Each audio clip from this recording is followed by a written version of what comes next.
मुंबई महानगरपालिकेच्या निवडणुकीची रणधुमाळी सुरू आहे.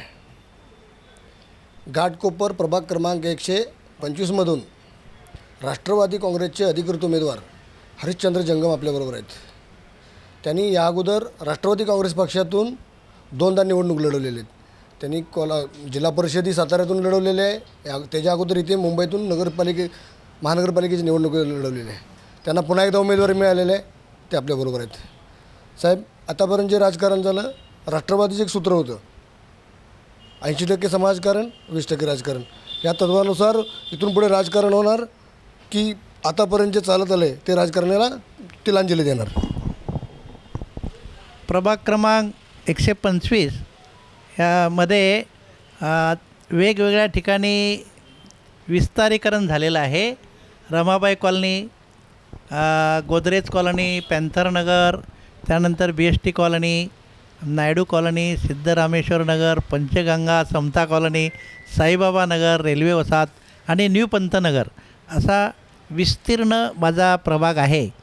आणि या प्रभागामध्ये आता ते राजकारण नको आहे, विकास पाहिजे, लोकांना विकास पाहिजे आणि परिवर्तन पाहिजे. यापूर्वी या ठिकाणाहून राष्ट्रवादीचा कॅन्डिडेट निवडून आलेला आहे. त्यामुळे हा पूर्वीपासून प्रभाग हा काँग्रेसचा होता. परंतु काँग्रेसच्या काही चुकीच्या निर्णयामुळे हा प्रभाग 2-3 वेळा शिवसेनेकडे गेला. त्यानंतर आता पुन्हा हा राष्ट्रवादीकडे आणण्यासाठी आमचे कार्यकर्ते जोमाने कामाला लागलेले आहेत आणि आपला प्रभाग हा राष्ट्रवादीकडे राहील असं आम्ही काम करणार आहोत. या ठिकाणी जो भाग आहे याच्यामध्ये 50%पेक्षा जास्त ही स्लम वसाहती आहेत, जसं साईबाबा नगर आहे. आणि मेन प्रश्न असा आहे की या उच्च वाहिन्यांच्या खाली आमचे 3 प्रभाग येतात. 159 ते 165च्या समोरची झोपडपट्टी, त्यानंतर 157 पासून 153च्या समोरची झोपडपट्टी आणि महात्मा फुले नगर हे त्रासात आहे. ह्याच्या पलीकडचे बाजू प्रभाग सेम आहे, परंतु हे प्रभाग बिल्डरने आणि SRAने वगळलेले आहेत. यांना न्याय देणं अतिशय महत्त्वाचं आहे, गरजेचं आहे. त्यामुळे या 3 पॉकेटमध्ये मी त्यांना न्याय मिळवून देणार, हे माझं आद्य कर्तव्य आहे. त्याचप्रमाणे रमाबाई नगरमध्ये जे घोशिया मस्जिद आहे त्याच्या पलीकडे पाण्याचा फार मोठा प्रश्न आहे. आणि आम्ही जेव्हा फिरतो तेव्हा त्या लोकांनी हीच कैफियत मांडली की आतापर्यंत अनेक वेळा या ठिकाणी आम्ही नगरसेवक निवडून दिले, परंतु आमचा पाण्याचा प्रश्न सुटला नाही. त्यानंतर आता त्या ठिकाणी SRA प्रोजेक्ट येतो आहे. त्या SRA प्रोजेक्टला रमाबाईमध्ये काही बहुसंख्य लोकांचा विरोध आहे, काही लोकांचं समर्थन आहे. त्याच्यामध्ये ते लोक अडकलेले आहेत. आता रेल्वे वसाहतीमध्ये आम्ही जेव्हा गेलो तेव्हा त्यांचं म्हणणं आहे की नायगावला ओनरशिप दिली. त्याचप्रमाणे अनेक वसाहतीमध्ये रेल्वे पोलिसांना ओनरशिप दिली, परंतु पंतनगरची रेल्वे पोलीस वसाहत आहे, त्यांना ओनरशिप मिळत नाही. हा प्रश्न आतापर्यंत कुणीच सोडवलेला नाही. आमचा सरकारी पक्ष आहे, अजितदादा हे सरकारमध्ये आहेत. आम्ही जरी स्वतंत्र लढत असलो तरीसुद्धा आमचे प्रतिनिधी म्हणजे आमचा पक्ष हा सरकारमध्ये आहे. महापालिकेमध्ये जरी विरोध असला तरी सरकारच्या माध्यमातून हे प्रश्न सोडवण्याचा आपल्याला प्रयत्न करायचा आहे.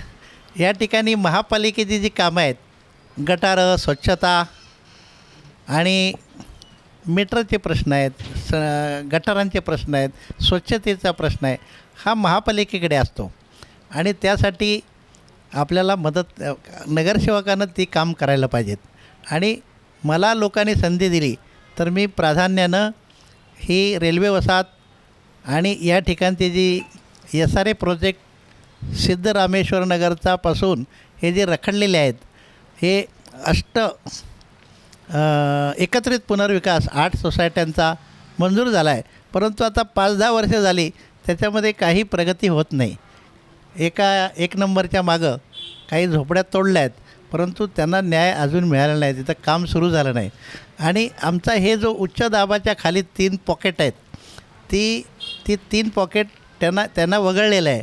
ॲक्च्युली एकच सर्वे नंबर आहे. तर त्या बाजूची गटाराच्या पलीकडची जर सोसायटी झाली असेल तर गटाराच्या ह्या बाजूच्या लोकांना त्या सोसायटीमध्ये घेणं आवश्यक होतं, परंतु यांच्यावर अन्याय झालेला आहे. असे 3 पॉकेट आहे, यांना मी न्याय मिळवून देण्याचा प्रयत्न करणार. घाटकोपर पूर्व विभागामध्ये पोलीस वसाहत मोठी आहे. नायगावला पोलिसांना किंवा बीडीडीचाळ असेल यांना हक्काची घरं दिली. असं घाटकोपरच्या पोलीस वसाहतीमध्ये हक्काची घरं देण्यासाठी साहेबांनी सांगितलं की मी प्रयत्न करणार आहे. आम्ही सरकारमध्ये आहोत.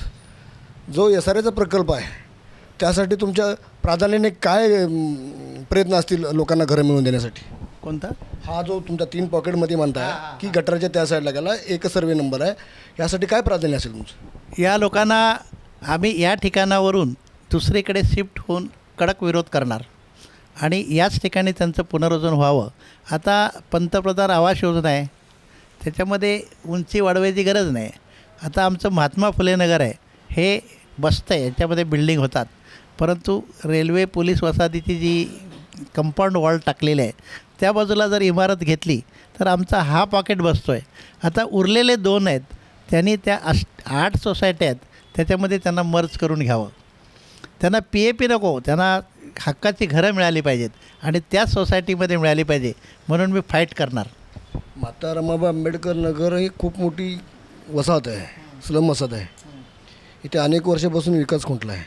जसा कामराजनगरच्या धर्तीवरती कामराजनगरमध्ये झोपडपट्टी पुनर्वसन योजना आणि MMRD यांच्या संयुक्त विद्यमान असा एक प्रकल्प होतो आहे. अशा धर्तीवरती रमाबाईमध्ये असा प्रकल्प आणण्याची आपली मनस्वी इच्छा आहे का, किंवा त्यासाठी काय प्रयत्न करणार? ॲक्च्युली रमाबाईच्या फक्त 25% 19 बूथ माझ्या प्रभागामध्ये आहेत आणि मॅक्झिमम भाग हा 133मध्ये येतो.